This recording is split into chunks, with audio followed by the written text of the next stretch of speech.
Bora lá, pessoal! Lembrando que, como temperatura é uma propriedade física na qual dois corpos em equilíbrio térmico têm igual, ou seja, é a medida da energia cinética, da movimentação das partículas de um corpo, tem como a gente medir isso e a gente utiliza os termômetros.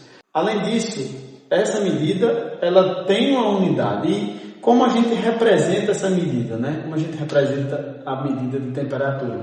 A gente utiliza as escalas termométricas. As conhecidas são Celsius, Fahrenheit e Kelvin. A Celsius é a escala termométrica mais utilizada no mundo. Fahrenheit, apenas alguns países, 2, 3 países utilizam Fahrenheit. E Kelvin é a unidade medida para a temperatura utilizada no sistema internacional. Então, no meio científico, a gente utiliza a escala Kelvin. Como foi utilizado? De onde vêm essas escalas termométricas? Quando a gente vai medir qualquer coisa, comprimento, tamanho, a gente utiliza o metro como característica primordial, né? A gente se baseia, por exemplo, pelo metro. Só que para a temperatura, como se foi feito isso? O Celsius não tinha de onde se basear para verificar isso. Nem muito menos o Fahrenheit, nem muito menos o Daniel Fahrenheit. Então, o que se foi feito? Foi feita uma escala arbitrária. Simplesmente o Celsius decidiu, vamos escolher 2 pontos. Para esses 2 pontos, eu vou escolher um ponto vai ser 0 e o outro ponto vai ser 100. Mas qual seriam esses 2 pontos? O primeiro ponto foi o ponto de fusão, ou mais conhecido ponto de gelo.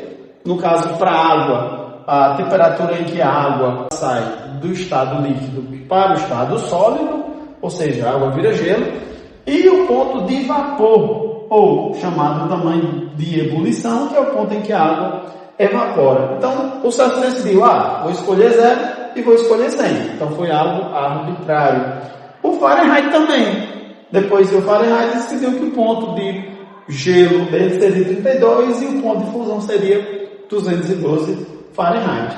Já o Kelvin não.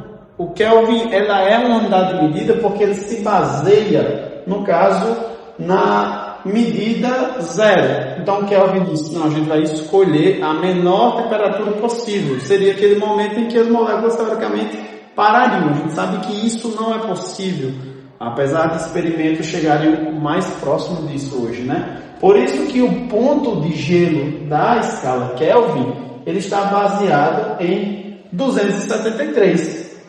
O ponto de ebulição na escala Kelvin seria 373. Você note que de 273 para 373, a gente teria ali 100 medidas, né? 100 tracinhos aqui. Na escala Celsius, a gente tem 100 tracinhos aqui dividindo. Note que é bem semelhante. Já Fahrenheit não.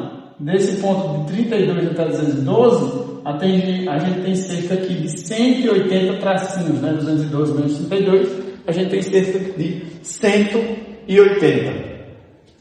Ok, as 3 escalas estão aqui. Essas 2 são chamadas de escalas arbitrárias justamente por isso, porque são escalas que foram tiradas de valores arbitrários, enquanto o Kelvin decidiu não. A gente vai escolher a menor temperatura possível para a matéria e a partir disso, o 0 Kelvin seria justamente o ponto em que as moléculas estariam paradas. Note que as outras eu tenho valores negativos, já da escala Kelvin, não.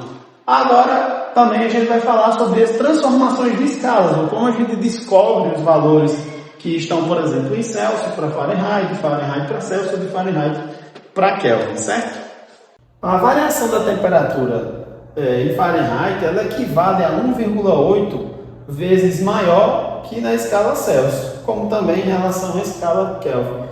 Por quê? Porque a escala Fahrenheit ela tem cerca de 180 graus, ou degraus, né, nessa escada aqui, no caso, de diferença de temperatura, do que em Celsius tem 100, e Kelvin também tem 100. Então, enquanto uma temperatura em Celsius ela varia 1 grau, em Fahrenheit vai variar 1,8 vezes mais. Note também outra observação que Kelvin não tem grau, né? Kelvin é a unidade de medida. Então, a gente adota Kelvin como uma unidade de medida verdadeira para a temperatura, enquanto os outros são escalas arbitrárias, certo?